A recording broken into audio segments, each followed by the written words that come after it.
What's up, guys? Welcome back. All right, fellas, we all know the drill. Valentine's Day is really just a woman's second birthday. And if you're trying to save a little bit of money this year and don't feel like fighting the crowds out at the restaurants, I have just what you need, because today I'm gonna show you how to make a fantastic Valentine's Day dinner right from the comfort of your home. We're pulling out all the stops. We got fantastic ribeyes, we got lobster mac and cheese, we got broccolini for health. But before we get into the recipe, please take a quick second to subscribe to the channel. Make sure you hit that bell to enable notifications as well. All right, guys, meet me in the kitchen. Let's make it happen. First things first, let's go over these ingredients. As you can see, we have two beautifully marbled ribeye steaks. They're about 2 inches thick, maybe just shy of 2 inches thick. In total, this costs $42 for these two steaks. They're a good grade, a little bit expensive, but if you go somewhere like Ruth Chris or one of those fancy steakhouses, you're paying close to 60 bucks per steak. So for $42, you get two, plenty of food for tomorrow as well. Now, when it comes to the lobster mac and cheese, we're using lobster claw meat, which was actually on sale today, 2 pounds for $28. We're only using about a half a pound for this recipe, and 2 lobster tails, which were $3.50 per tail, also on sale. Already coming out way cheaper than the restaurants. Using cavatappi noodles for our mac and cheese. You can use elbow if you want, whatever you got laying around will work just fine. The meal can't be complete without some vegetables, so here we have some broccolini. I'm gonna show you guys how to roast this to perfection. Hit it with a little balsamic glaze and a little grated Parmesan cheese, because why the hell not? Now, as for the cheese, we have Colby Jack, we've got Havarti, we've got mozzarella, we got a little grated Parmesan cheese. Can't have mac and cheese without plenty of butter.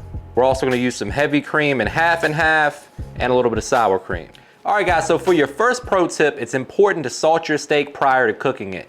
That's because you wanna get salt to really penetrate through the steak, especially with a thicker cut steak like we have here today. So what we're gonna do is grab this kosher salt, be very generous with it.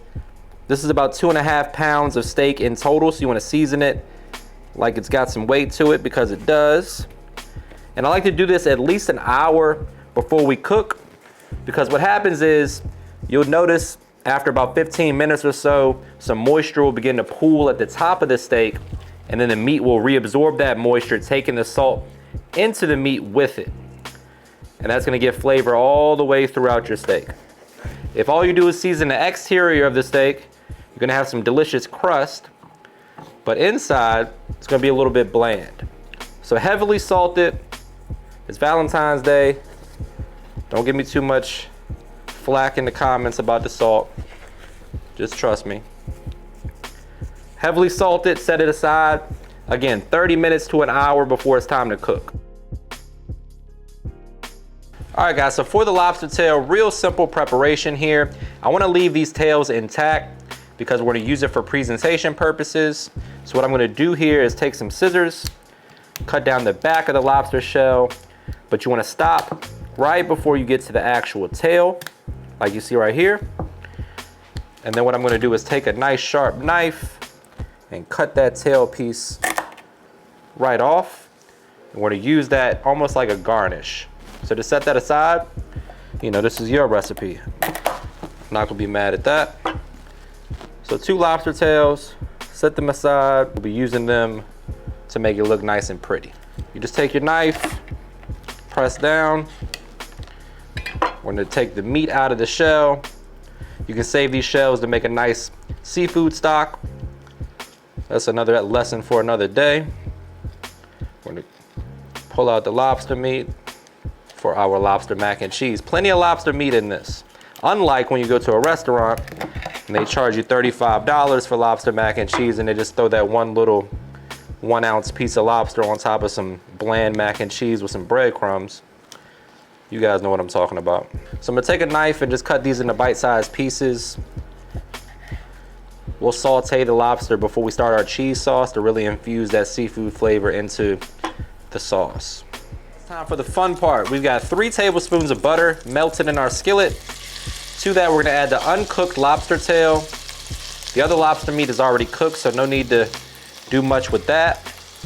We are, however, gonna season this up with some AP and some Cajun seasoning, or you can use my lemon bay. Just gonna get the foundation of flavor started in the skillet. That lobster is gonna impart some of its flavor. The butter, obviously, the seasoning.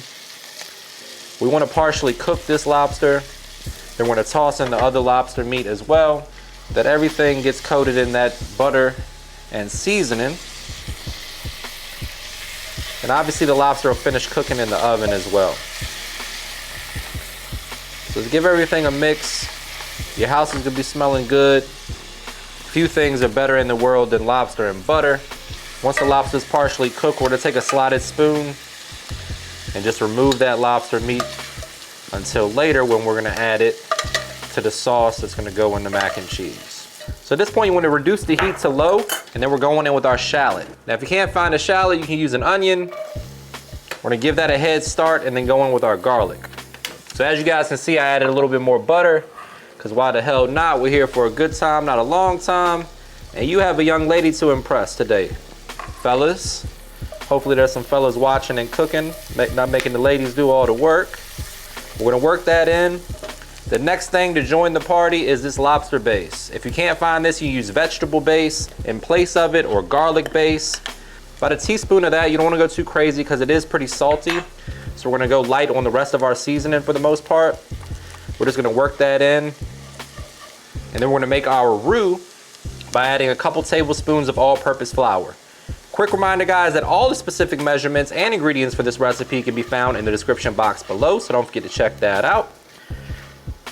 We're gonna work in that flour, cook that all for a minute or so, and then we're going in with 2 cups of half and half and 1 cup of heavy cream. All right, so in goes the half and half. I'm gonna scrape the bottom, scrape the sides, make sure nothing's sticking or burning. For Valentine's Day, guys, you guys should play a game. For those of you that are gonna cook together, whoever looks at their phone first and is not looking at a recipe has to take a shot. So the more times you look at your phone for text messages and phone calls and to scroll your Instagram, you gotta pour yourself a shot. Valentine's Day should be about getting together, spending some time with your significant other, and not looking at Twitter. All right, guys, so as you can see, I got the whisk out. Things are thickening up. We're gonna add in that heavy cream. Just mix everything until it's well combined. Then we'll start adding in our cheese. Now the first cheese we're going in with is a little grated Parmesan. About a half cup or so of that. Give that a mix. Then we're gonna go in with some Havarti. Again, guys, the cheese is interchangeable. If you have a favorite cheese you wanna use for your mac and cheese, then by all means go for it. The one thing you wanna keep in mind though is you don't wanna use like 3 sharp cheeses or 3 salty cheeses or 3 creamy cheeses. You wanna kinda mix it up and give it some balance. So use 1 creamy like a mozzarella, 1 that's got a little flavor to it like Havarti, 1 that's got some salt to it like Parmesan. That's what we went with today. But as you can see, this is thickening up beautifully, becoming a cheese sauce. And that's how you wanna do it. Just add a little cheese at a time. Keep that whisk moving. Working over medium low to low heat. You don't want it to be too hot or your cheese will separate and get oily. We're gonna season that to taste. And that's your cheese sauce.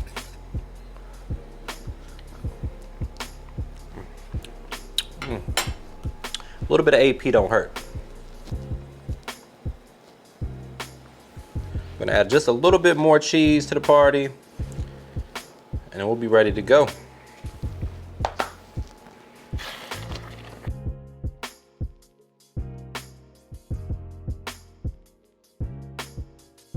So right towards the end, I like to mix in a little sour cream. It's optional, guys, but I like the texture that it provides. Nice extra creamy element to the sauce as well.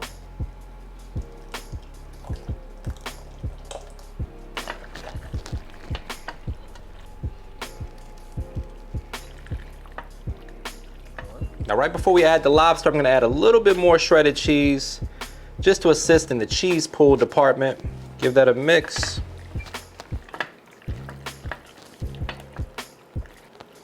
Then in comes the lobster.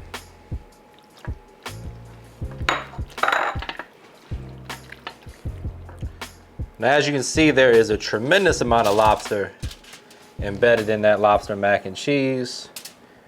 And now we're gonna top it with that Colby Jack, just to give it that beautiful blanket right on top. Colby Jack's my favorite for the topping of mac and cheese because it melts so nicely, gives a good cheese pull, browns up nicely. Here we go. Once you got it piled high, we're gonna pop that in the oven at 400 degrees for about 20 minutes or until it's golden brown and beautiful. Now for those of you that are making the steak as well, you can set this off to the side until you're ready. About 20 minutes before it's time to eat, you can have this ready to go into the oven. All right, my friends, so for those of you guys that don't know, broccolini is just baby broccoli. It's a little bit tender, more tender than regular broccoli. It's got a great flavor, it's healthy, and it's one of my favorite vegetables. It's super easy to prepare also. Put it on a baking sheet, hit it with some olive oil or avocado oil, a little bit of my all-purpose seasoning, or you can hit it with some McCormick steak seasoning. Literally whatever seasoning you like will work well here. Just want to coat it in that oil and seasoning, and then pop it in the oven at 400 degrees. And after about 10 to 12 minutes, it'll be perfectly roasted.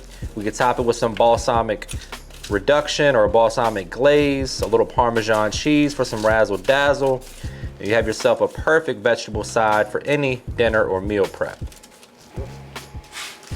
All right, so as you can see, a little bit of that moisture is still on top of the steak. Like we talked about earlier, that moisture, the salt brings the moisture up and then the steak reabsorbs it, bringing the salt inside the steak.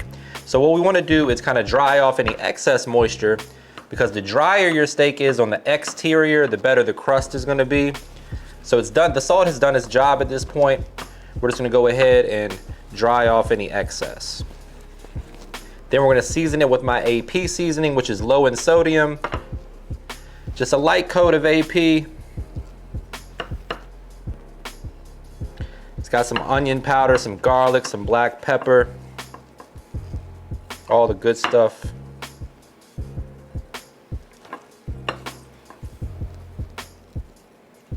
All right, so as you can see, we have a smoking hot skillet. Literally, that's what you want to see. We're going in with a couple tablespoons of avocado oil. I like avocado oil for its high smoke point, which is important when you're cooking at a high temperature like we are today for these steaks. You want it to be real hot. The goal is to get a beautiful crust and sear on your steak. So what we're gonna do, we're gonna take our steak just like this, lay it away from us, and then we're gonna press down for maximum surface area contact. The more contact that steak makes with the skillet, the better the crust will be. Now, I'm gonna show you guys another cheat code.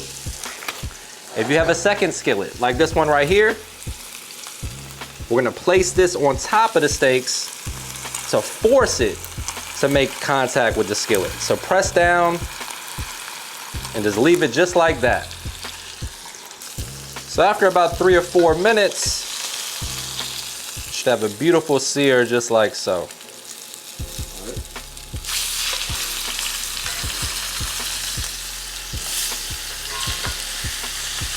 Doesn't get much more beautiful than that. At this point, we're gonna reduce the heat to medium-low and add in our butter. Along with that butter, we gotta add the butter's friends, garlic, rosemary, and thyme.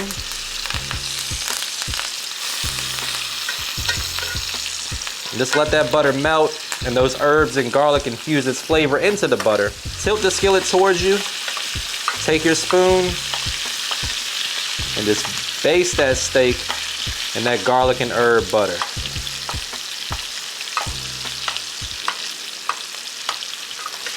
The girls will come downstairs like, damn, you acting unusual. All right, so after you're done basting those bad boys, they're going in the oven at 400 degrees until they reach your desired internal temperature, which for me is about a medium rare. I will list all of the temperatures in the description box below for the folks that like it medium, medium well. I might even list it for well done people. But that's going in the oven at 400 degrees. Now that, my friends, is a perfectly cooked steak. The way that you want to judge the doneness of the steak is with a digital food thermometer. If you haven't grabbed one already, you can get this on my website. They're on sale. But if you're looking for a medium rare, you want to be around 135 to 140 degrees internal. For medium, you're looking for about 145. Medium well, about 150. I'll put all that in the description box below. Right here, we're coming in right at medium rare, right at 135, 136. Absolutely perfect. Let that rest for about 8 minutes before we slice into it.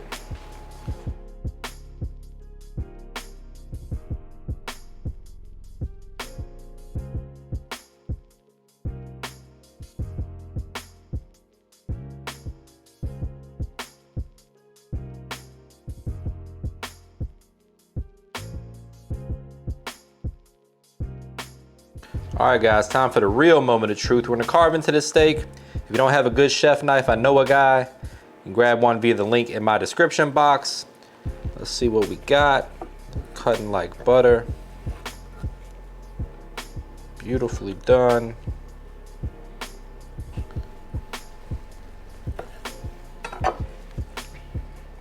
Cheers, my friends. My favorite part of the job.